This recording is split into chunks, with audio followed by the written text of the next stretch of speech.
learning outcomes is very important to be addressed, to be integrated within the learning process. This is the standards that we discussed a while ago.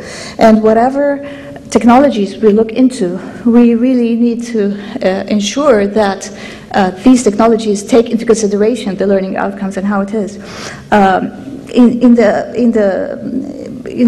think the presentation about Kenya just before lunch, His Excellency talked a lot about the relevance and the access. That's an extremely important point. Content relevance. Of course, the language is important, what you have, and the topics are important, but technology can really help in bringing the people the relevant content to them. So if a certain learner, a certain student, a certain teacher is looking for a certain thing based on their profiles, based on their interests, based on their directions and all of that, they can get to relevant content with the relevant language, with the right access, all of that through technology. And of course, interaction, communication, collaboration, working within a team, all of these tools are just as important as getting content in education.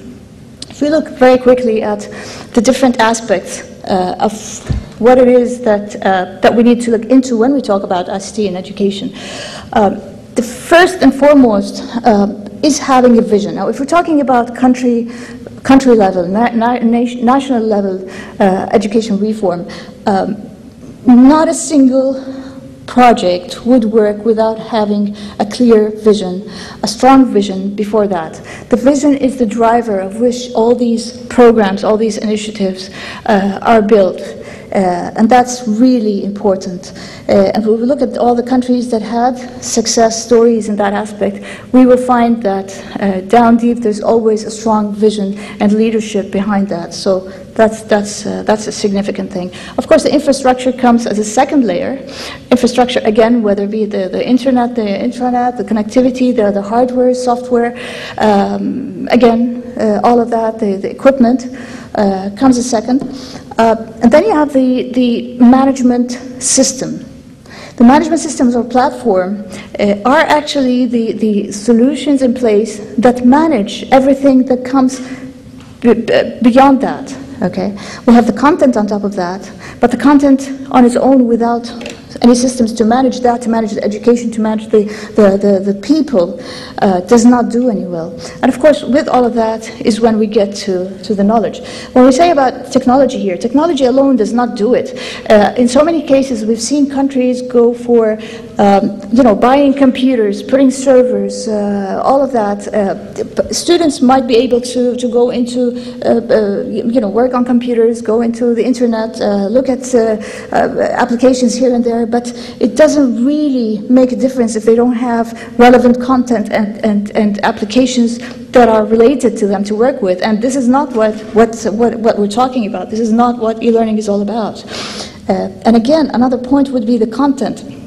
We've also seen other areas where they focus only on content. Okay, we start looking at math, physics, languages, maybe all of that. Having content on its own, whether it's on CDs, whether it's on even on servers, again, alone does not do the job, because this is not what e-learning is all about. What is actually needed is a comprehensive platform that would actually be able to manage the content, the users, the stakeholders, and all of that, and be the management and the delivery system for all integrated resources. Some of the ideas that we have to look into in such management solutions or platforms, and I'll just run through them very quickly. One is that we need to ensure that they provide us with the right features and functionalities and all of that to be able to help in the development of ICT in education. Accessibility, okay, ease of use. Where we don't expect our students or our teachers or the parents or admin to be technology whiz. I mean, this is not what we need. Solutions that are easy to use, that they can feel that it's part of them. Communication collaboration tools, as we said, whether it's email, discussion forums, chatting, audio-video conferencing, all of these tools together to help people work together, collaborate, work on project-based learning, and develop the communities we're talking about. Authoring, professional development tools, again, we need to have teachers develop themselves, learn, train, all of that. Assessment, evaluation, and tracking tools. Content delivery and management, of course. The content that we work with must be based on standards as well. This is something that we really need to focus on, because with all that's out there, all standards are very important in terms of industry standards and content standards and all of that. Learning outcomes. Solutions must be flexible, scalable, and secure if we are to serve large deployments, if we are to serve countries as a whole. Scalability becomes very important. Solutions should be able to address individual learners. It should be able to address individual schools and also consortiums of schools, school districts, to reach to the country at large. Scalability is a very important issue to consider. And the last point, but by far not least, and it might be one of the most important, is the educational management of the information system, and what in terms of the reporting tools, the decision support tools, administration, to help policymakers, and so on. To that last point, if we can just look at what we mean by integrating the tools all together.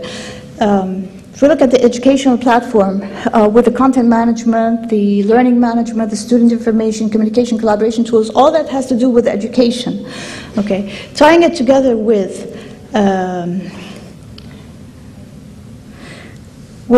administrative solutions, such as enterprise resource planning solutions, these solutions that handle financials, human resources, payroll, the budgeting, fixed assets, all of these aspects of the educational institutions.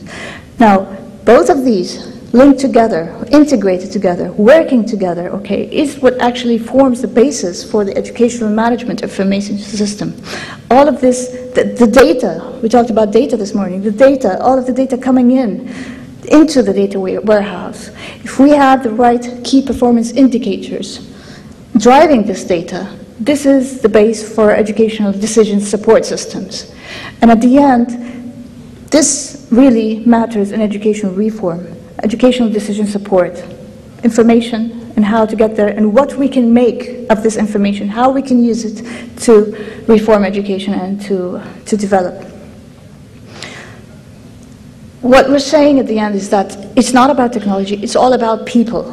Okay? Technology helps transform the dynamics of the educational enterprise. It changes the role of students, teachers, admin, and parents, and it connects learners to a world beyond their immediate environment. I'll just share with you a very quick video here.